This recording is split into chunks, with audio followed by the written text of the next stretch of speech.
To discuss China's carbon reduction goals, I'm joined now by Changhua Wu. She is the CEO of the Beijing Future Innovation Center and Executive Director of the Professional Association for China's Environment. Great to see you again.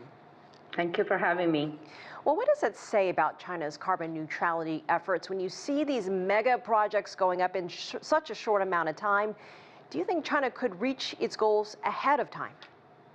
Well, all the trends or developments are definitely pointing to one very optimistic, hopeful direction that China is not only on the track to deliver its commitments to peak its emissions before 2030 and achieving carbon neutrality before 2060.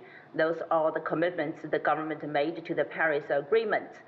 And the mega projects, a great project, is just one of the many examples that the government has, the whole country has been investing in clean energy infrastructure. And of course, the grid is definitely a big part of it's the backbone to make sure renewable energy, clean energy generated anywhere around the country will be able to transmit it actually to where the electricity is needed, particularly to the eastern part of the country where most of the population is concentrated, as well as most of the industrial activities are concentrated there as well. And China's commitment to the Paris Agreement, particularly looking at the 2030 commitments, there are a few quantitative targets. One is called 25% and of non-renewable, non-fossil fuel energy in the overall primary energy mix.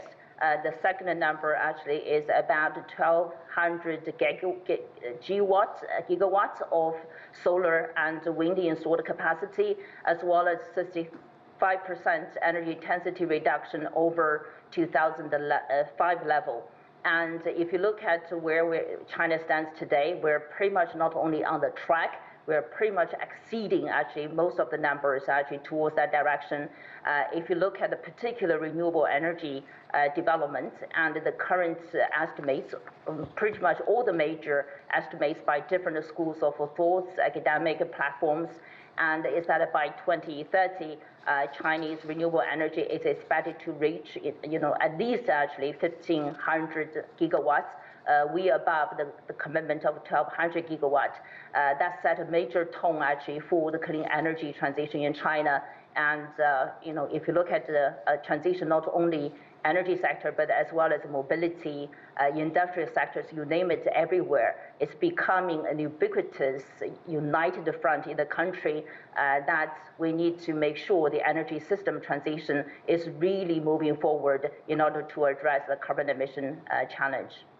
Yeah, and other than building infrastructure, what else is China doing to make this shift?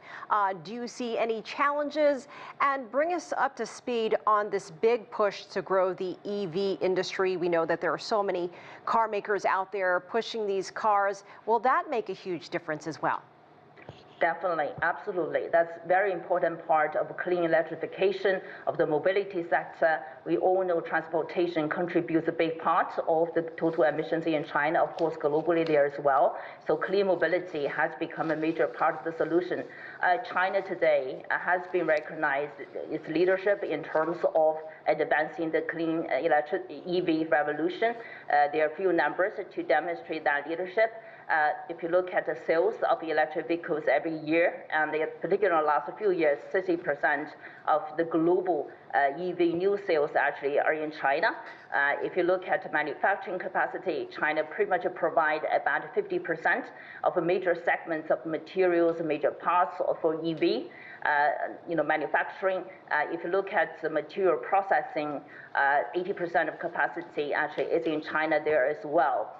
So definitely EV has already offered a big part of the solution, a very optimistic picture there as well. But I do want to bring up the challenge around the coal.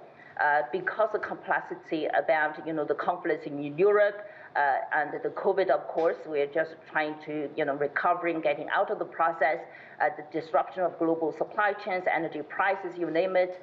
So coal definitely continues to be an important part of the energy security in the country, and I think that remains a challenge not only for China but also globally. We need to address that as soon as possible to make sure to really achieve the 1.5 degrees goal, temperature rising goal within the Paris Agreement.